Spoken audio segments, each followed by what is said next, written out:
Do they not know, like, when she was gone, it went back to the year before she was in the league? Gilbert Arenas doesn't do polite warnings. He pulls the pin and lobs the truth straight into the locker room. On his latest podcast, the former NBA All-Star stared straight into the camera and said, "You're one tantrum away from killing the goose that's laying billion-dollar golden eggs." Translation? Keep punking Caitlin Clark. And every sold-out arena, every record TV deal, every sneaker endorsement goes downhill. Suddenly, the WNBA's fairy tale surge looked more like a house of cards teetering in a hurricane. When she came into the league, obviously interest went way up and some of the finances went way up, but there was some argument that it was a little bit of, a rising tide lifts all boats. But here we go with Caitlin Clark, singularly, being missing for the time she was gone, and ratings tanking, 50% in some cases. And then also she comes back and reminds everyone how spectacular she is. And everybody's talking about the WNBA. So if you needed to sort of have it affirmed to you that it is just her, that the singularity of her is what we are talking about and her star power, you got it. Get your popcorn ready, because what Gilbert Arenas shouted out has the whole basketball world debating, and honestly, he's not wrong. No, what I'm saying is, when she wasn't playing, it went back to what it was before. Her by herself, as an all-star voting, she outvoted all the rest of them combined. The disrespect towards Clark is disgusting, to say the least. Since Clark's first pro tip-off, the league has surfed a tidal wave of ratings unseen in women's hoops, until a groin injury benched her, and that wave vanished overnight, exposing a rocky shoreline nobody wanted to admit existed. Yet, instead of praising the phenom who single-handedly drags 1 million viewers to Tuesday regular games, some players doubled down on jealousy, voting her 9th best guard, trash-talking her fans, and hinting at a strike if the next CBA doesn't shower them with NBA-level money. Let me make sure I'm understanding this correctly. The owner of a competing basketball league is negotiating the salaries of players who are playing in the league they're competing against?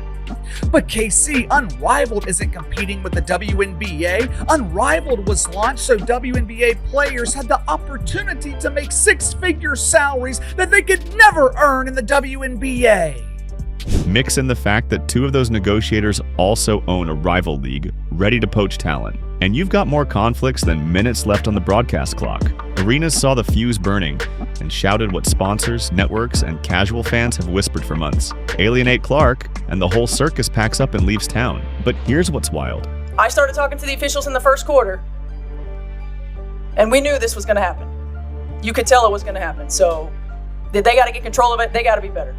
They got to be better. But how fragile is this league, really? Let's rewind to the exact night the ratings cliff appeared, because the numbers don't just hint at danger, they draw the map to a free fall. It took a single injury for Caitlin Clark to prove just how brittle the WNBA's miracle really is. The night she suited up in street clothes, national broadcast bled viewers.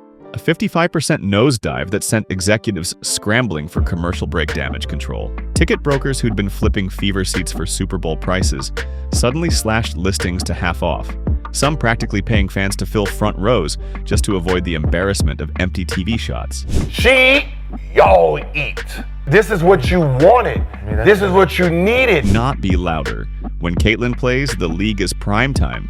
When she sits, it's a ghost town. But numbers only sting if you're listening, and some players plug their ears, convinced they are the reason people watch women's basketball too. Yeah, the reason why we watching women's basketball is not just because of one person, it's because of me too, and I want y'all to realize that. But wait until you see how they answered that reality check, because the next move was very petty. 9th best guard in the league? Don't try to give me the excuses of, well, she's been struggling lately, or she missed some games with injury. Come on, this is insanity, and I think it's an activist vote by the women of the WNBA who simply cannot stand her success. It's so dumb and it's so childish. All-star ballots were supposed to be a victory lap for the league's new superstar. Fans smashed records, more than 1.4 million votes with Clark's name in bold, front and center. TV graphics already penciled her into a starting spot until the players' votes dropped like a bucket of ice water. They bumped her from 1st overall to 9th among guards. Not 9th player, 9th backcourt option behind role players. They gotta do better. They gotta do better. Sports Talk Radio called it the most obvious hater vote since MLB snubbed Bonds. And Twitter couldn't decide what was louder, the laughter or the boos. People everywhere were wondering why the locker room just kneecapped the superstar that is single-handedly carrying the league. And vote for the person who got you there. Yeah, that's weird to me. It just makes no sense. It's the women shit. Jealousy was no longer a rumor. It was loud and clear. And fans felt it, saying this felt more like a high school league rather than a professional organization. Instead of converting Clark's massive audience into lifelong supporters, the vote shoved them onto the fence, staring across at a league that looked less like a united front and more like a jealous clique. Y'all, why y'all knocking her on the floor and shit? Why y'all doing all this shit? Can't be that good. Yet ballots were just the opening jab, because when salary negotiations hit the table, that petty energy morphed into a ticking time bomb. Think about what they was getting paid before they said, Jordan, you're the guy. What do you think Magic and Bird and all them making? Do you know how much Charles Barkley was making his rookie year before the TV deals that Jordan brung in? Get ready for the CBA showdown that could blow the entire cash pipeline wide open. Later this year on October is when the current collective bargaining agreement turns into a shit show. And right now, the league and the players' union are miles apart. We got a proposal from the league, which was honestly a slap in the face. League brass slid a fixed cap proposal across the table. Union reps blasted it as inadequate and a slap in the face, setting off headlines before breakfast. Players not named Caitlin Clark insist they must get NBA-type salaries while not bringing in the same type of viewership. Instead of cooling tempers, high-profile rookies Angel Reese and DeJona Carrington fired up their podcasts, warning they're ready to sit out games if owners don't sweeten the pot. I've been in the meetings. They are. I need to get in the field. You need to come to the meetings. I gotta get in the meetings because I'm hearing like, yeah, they don't give us. If y'all don't give us what we want, like, we sit out. That's a possibility, for real. Yeah. The strike chatter ricocheted through sports media, and suddenly the same TV networks dangling a 9-figure rights deal started asking, will there even be games to air? Negotiations were tense to begin with. Players want charter flights, richer maternity protections, and NBA-style revenue splits. But the leverage math changed the moment Clark's groin injury exposed just how fragile the ratings boom is. Owners know it. Sponsors know it. Even the union's own advisors whisper that a walkout could torch the $200 million a year media jackpot before the ink dries. And lurking behind that bargaining table, a conflict of interest big enough to swallow the room, because two lead negotiators are also bankrolling a rival league. I think we have to understand that when one player eats, we all eat. And as we all get more opportunities, it just opens it up for everyone else. And I think Caitlin has said that even herself in certain interviews. And I love that. I love that she's not the player who's like, it's all about her. It's not. She's giving love and homage to those of us that have come before her. She shares the wealth with her teammates, and she doesn't have to do that. So I just don't, again, I don't know what the big deal is about the fact that Caitlin is getting a lot of love. She deserves that, and she's helped change this game just as a lot of other players have. Breanna Stewart and Nafisa Collier are two union leaders hammering owners for bigger paychecks, while secretly polishing the floorboards of a brand new arena next door. Both sit on the WNBPA's CBA task force, yet they also co-own Unrivaled, a 3-on-3 league that tipped off this January and plans a 5-on-5 expansion the moment sponsors smell opportunity. When a blogger called it a textbook conflict of interest, Collier jumped on social media insisting everything's kosher. Sports Business Journal ran a full defense piece 24 hours later, but fans aren't buying the kumbaya. Think about it. If CBA talks stall, Stewart and Collier already have a safety net league with outside investors, a TV slot, and half the WNBA's rising stars under contract. That's not leverage. It's a loaded chessboard where they own half the pieces and write the rules. I never remember this being true before, but I think it is true for her. Never been true in team sports. The WNBA needs Caitlin Clark more than Caitlin Clark needs the WNBA. If the league will not protect her and allow her to play basketball at the highest level, then she should leave and start a brand new league. Heck, I would invest in it. If you told me right now, hey, Clay, you can invest in Caitlin Clark or you can invest in the WNBA without Caitlin Clark, I would invest in Caitlin Clark's new league.